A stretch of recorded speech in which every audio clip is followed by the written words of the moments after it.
Good morning, everyone. Today we continue with the chapter data handling. You learned how to collect data and how to represent the collected data in table form, that is a frequency distribution table. And then you learned how to represent data in diagrammatic form, that is in form of a bar graph. Now today we are going to learn further how to represent data in double bar graph. What is the utility of double bar graph? So this is same as the bar graph, just the two bars are joined off to represent two data on the same graph. This is used to compare certain information. That means the information is given for two things of the same type, and those two data is represented by bar graph on the same graph paper. So that is why it is called a double bar graph. Let's take an example here. Represent the number of wild animals found in two states given below in double bar graph. Now here is a table given. So you can see wild animals, their names are given, and there are two states given. So the number of wild animal in the two states is given. So for each kind of wild animal, two data is given. So if one data would have been given, we would have drawn a single bar graph. But here, since two data is given for the same item, that is for the same animal, so we can draw double bar graph here. So I hope you understood the utility of double bar graph. So let's see how it can be drawn. The double bar graph can be drawn for the given data. So here you can see that the state of Karnataka is represented by blue color bars, and the state of Tamil Nadu is represented by brown or red color bars. And for each kind of animal, you have two bars. For example, here in the first kind of wild animal, there are two bars drawn. So that means there are 20 lions in Karnataka, and there are, it is actually between 15 and 20. So it is 18 lions in Tamil Nadu. Same way for tiger, there are two bars given. One is for Karnataka and another is for Tamil Nadu. So you can see that for each animal, there are two bars drawn, one for the first state and second bar for the second state. That is how we can draw a double bar graph. Now let's see how we can answer based on this graph. So the first question, or let us see how this is used to compare the two data given. So here we have chosen a scale of 5 on y-axis. So you can see that there is a scale of 5 on y-axis. The x-axis represents the name of wild animals. Y-axis represents the number of wild animals. So here this is the frequency, number of wild animals, or the frequency, and the color I already told you, the two colors represent the two states.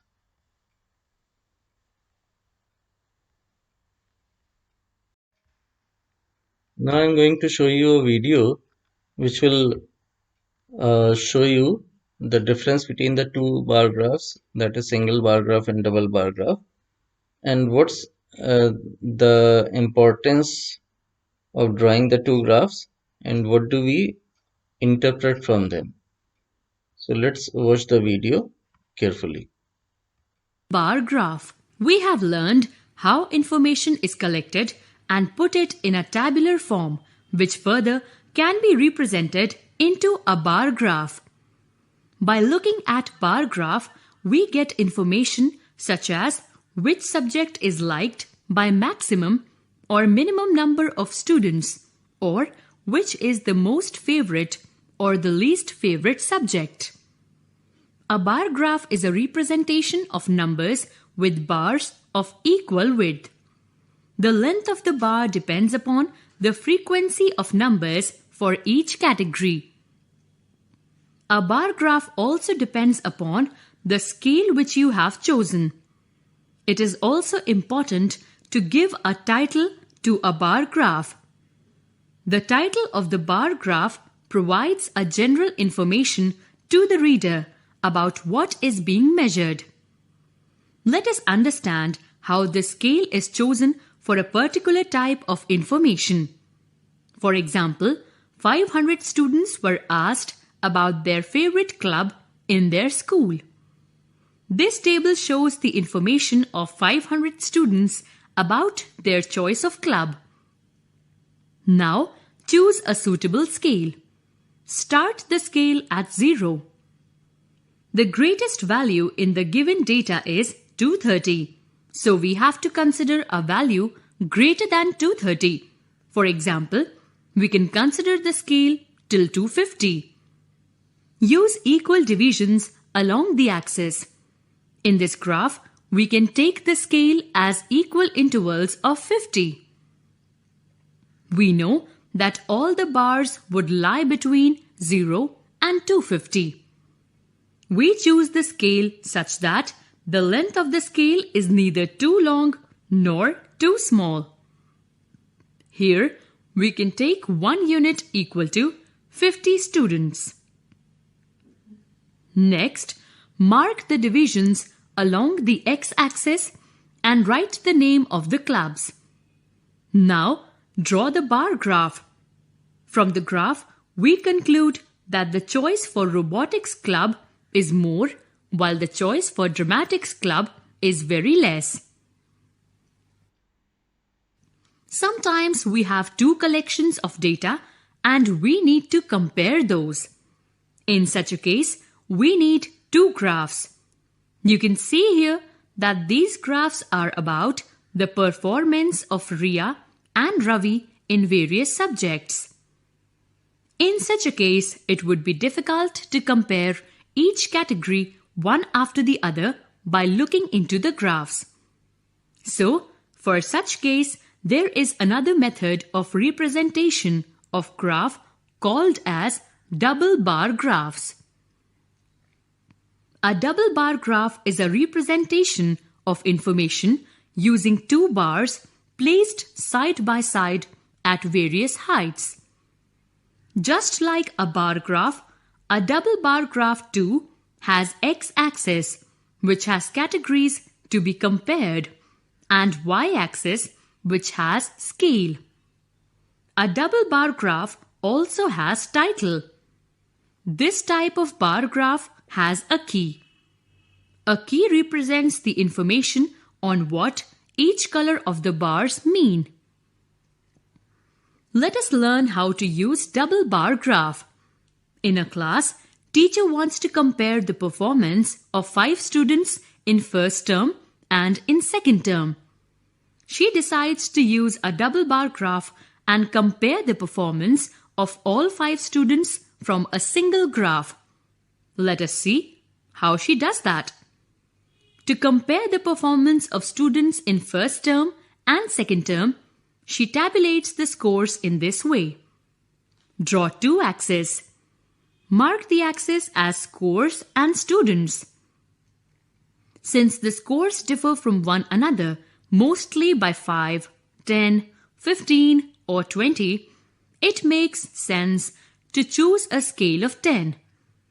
If the variation between scores were like 1, 2, 3, 4, or 5, it would have been better to choose a scale of 1 or 2.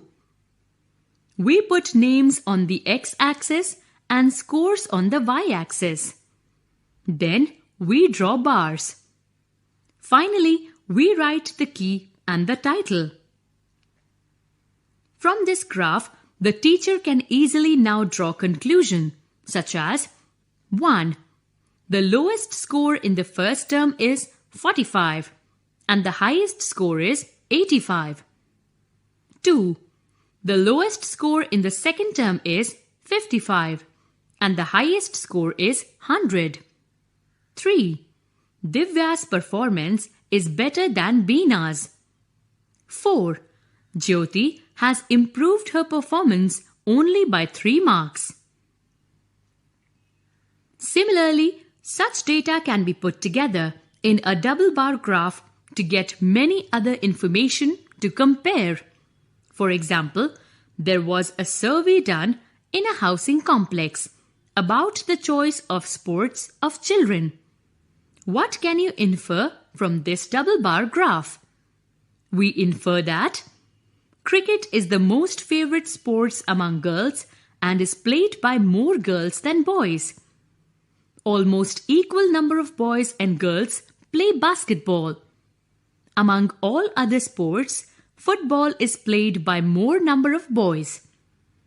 We can also infer that number of boys playing chess, tennis, and football is more than the number of girls playing these sports. Let's start with the exercise now. Look at question number 1. Exercise 17.1, question number 1. The number of rooms in 25 houses of a locality is given. Now you have to arrange the given data in ascending order. Then find the range of the data, construct frequency distribution table. Find the number of houses which have 4 or more than 4 rooms and draw a bar graph. So let's see the first part. Arrange the above data in ascending order, which is also called an array. When we arrange a data in ascending order, like it is shown in the first part, then we call it an array. So here it's arranged. The second part, find the range of the data. Range of the data is the highest number in the given data minus lowest number. That is the difference between the highest value and the lowest value in the given data. So the highest number is 6 here and the lowest number is 1. So 6 minus 1, range is 5. Third is construct a frequency distribution table. In the previous class you learned how to construct a frequency distribution table. We need to draw 3 columns for it. First column, you can put the title as number of rooms. Second, you will write tally marks. And third heading is number of houses, that is frequency.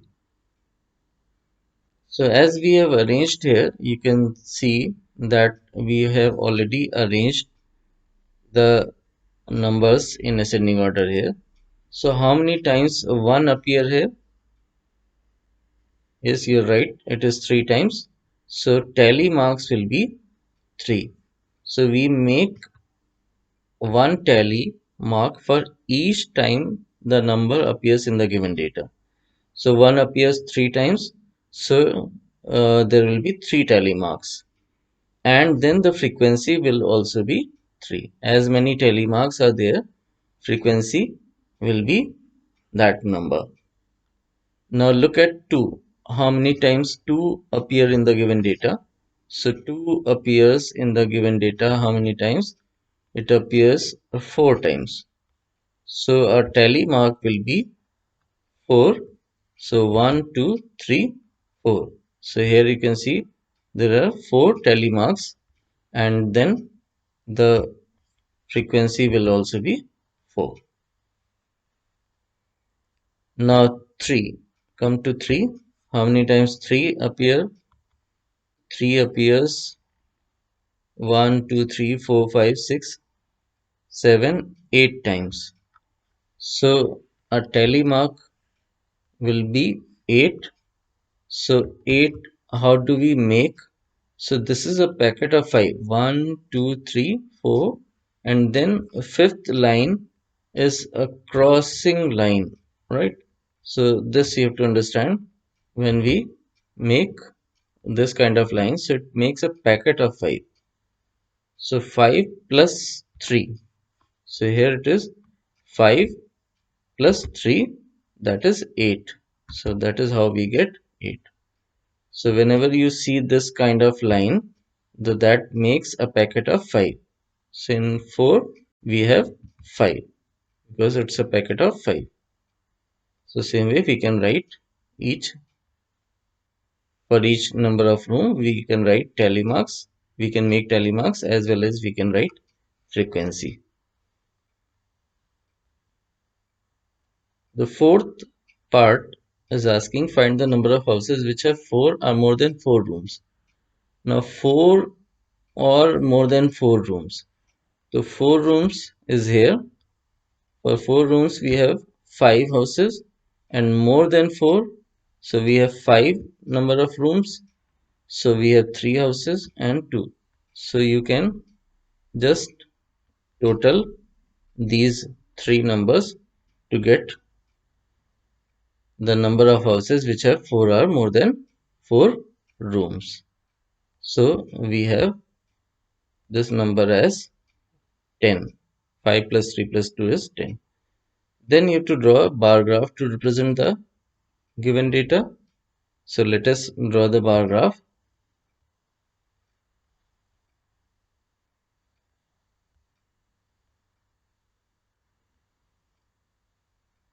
So here comes the bar graph. So on y-axis we take scale as per the highest number that is given. So here, since the highest number is 8, so we will take scale as 1 centimeter equal to 1. So 1 centimeter equal to 1 we can take because the highest number is 8 only. But suppose it is 80, so we can take 1 centimeter equal to 10. If it is more than 80, suppose it is 150, so we can take 1 centimeter equal to 10 or 20. So it depends upon the highest number that has to be placed on y-axis. So we can write 1, 2, 3, 4, 5, 6, 7, 8 on y-axis, and here on x-axis we write the number of rooms or whatever items, that is the name of the item given in the question.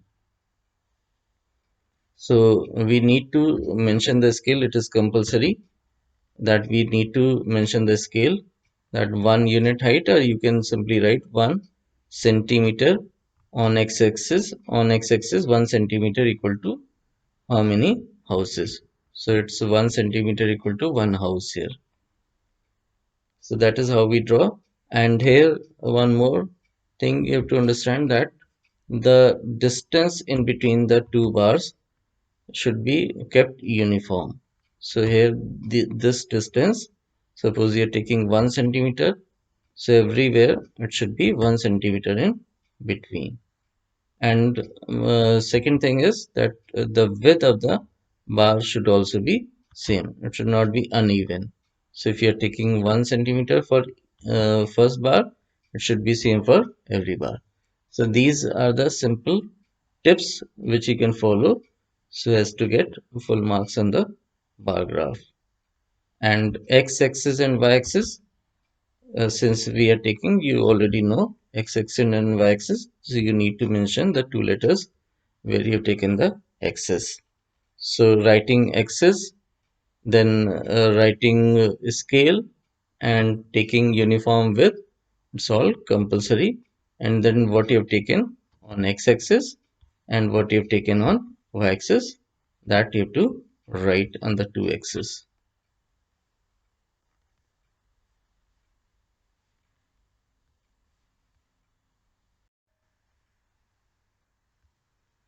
Let's see the next question. Question number 4. Sale of English and Hindi books in 4 consecutive years is given below.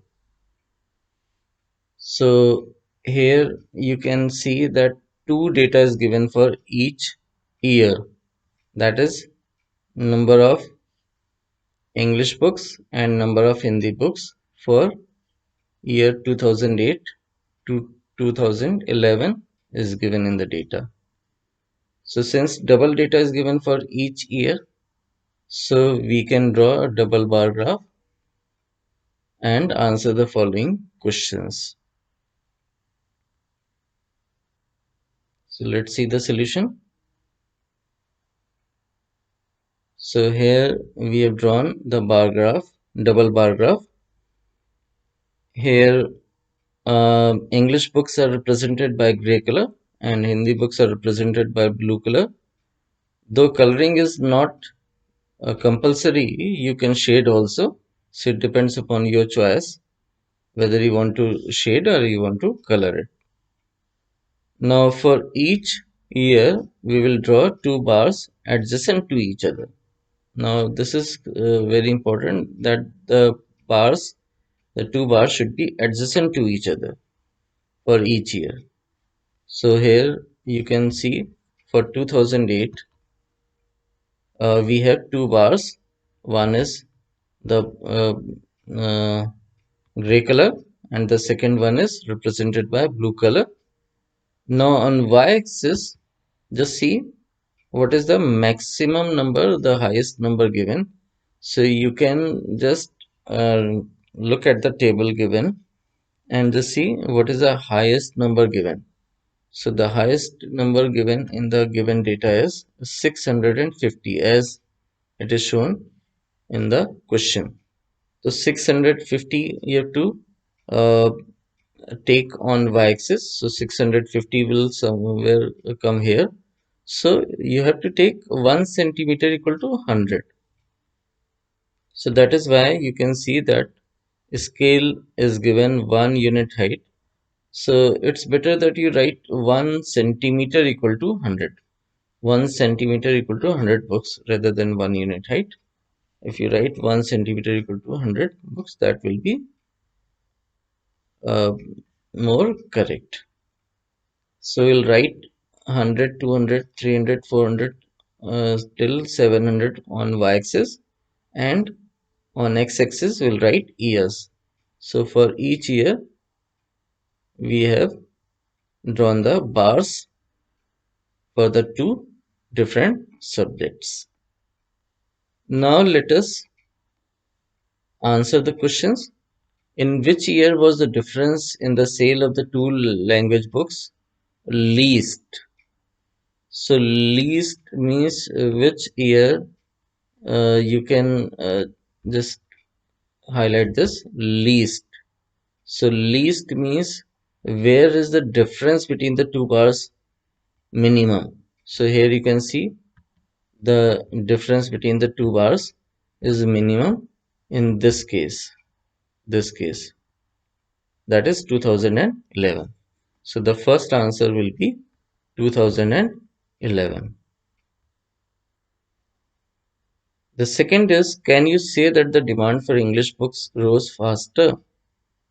Justify your answer. So this answer you can get from the table also. Just see, look at the table here. So from 2008 to 2011, the English books the demand rose from 350 to 620, and Hindi books demand rose from 500 to 650. Let's see the difference in the rise of the two books. So if we find the difference, we will see that increase in sale of English books is 620 minus 350, that is 170. And increase in sale of Hindi books is 650 minus 500, that is 150. So the English books, the sale of English books rose by 170, and Hindi books, the demand rose by 150. Hence, increase in sale of English books is higher than the sale of Hindi books. So the answer is yes.